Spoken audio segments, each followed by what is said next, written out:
দয়া মায়া মেহেরবানি যে আল্লাহ রব্বুল আলামিন এমন একটি দিনী মজলিস কায়েম করার সুযোগ করে দিয়েছেন যে মজলিস সম্পর্কে আমাদের প্রিয় নবী জনাব মুহাম্মদুর রাসূলুল্লাহ সাল্লাল্লাহু আলাইহি ওয়াসাল্লাম বলতেছেন কুমু মাগফুরান লাকুম ওয়া তাতাল্লু সাইয়্যাতিকুম হাসানাত। এমন একটি মজলিস কায়েম করা হয়েছে যেই মজলিস সম্পর্কে আমাদের প্রিয় নবী জনাব মুহাম্মদুর রাসূলুল্লাহ সাল্লাল্লাহু আলাইহি ওয়াসাল্লাম বলতেছেন এই মসজিদের মধ্যে যারা আসবে এবং বসবে আর দিনের আলোচনা শুনবে তাদের সম্পর্কে বলতেছেন দাওয়ার সময় যে সময় আলোচনা শুনিয়া যাইব দাওয়ার সময় মসজিদ থেকে দাওয়ার সময় এক বড় ফেরেশতার বাহিনী এই মজলিসের মধ্যে উপস্থিত হয়ে যাবেন বলে সুবহানাল্লাহ। এই ফেরেশতার জামাতেরা এই এলান করতে থাকবেন কুমু মাগফুরান লাকুম তোমরা দাও তোমাদের ভিতরের সমস্ত সগীরা গুনাহগুলোকে ক্ষমা করে দেওয়া হয়েছে বলে সুবহানাল্লাহ।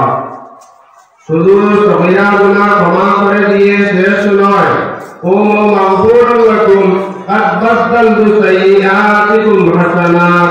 নবী সাল্লাল্লাহু আলাইহি সাল্লাম বলেছেন তাদের এই সগীরা পিছনের যত ছিল এই গুনাহগুলোকে আল্লাহ রাব্বুল আলামিন নেক দ্বারা পরিবর্তন করে দিয়েছে। এত ফদাইল কিভাবে এই জায়গার মধ্যে কোরআন এবং হাদিস থেকে আলোচনা হবে। যেখানে কোরআন এত বড় কিতাব মহাগ্রন্থ আল কোরআনুল কারীম আল্লাহর হাবিব সাল্লাল্লাহু আলাইহি সাল্লাম বলতেছেন আমরা জুমার সময় 2 নম্বর খুতবার সময় প্রত্যেক জায়গায় জায়গায় ইমাম সাহেবরা এলান করেন আলা খায়রুল কালামি কালামুল্লাহ ওয়া আহসানুল হাদী হাদী মুহাম্মাদিন সাল্লাল্লাহু আলাইহি ওয়াসাল্লাম আলা খায়রুল কালামি কালামুল্লাহ। আল্লাহ রাব্বুল আলামিনের চাইতে আর বড় মহান আর আযীম আর কোনো কথা হতে পারে না। এই কথা হলো আল্লাহ রাব্বুল আলামিনের।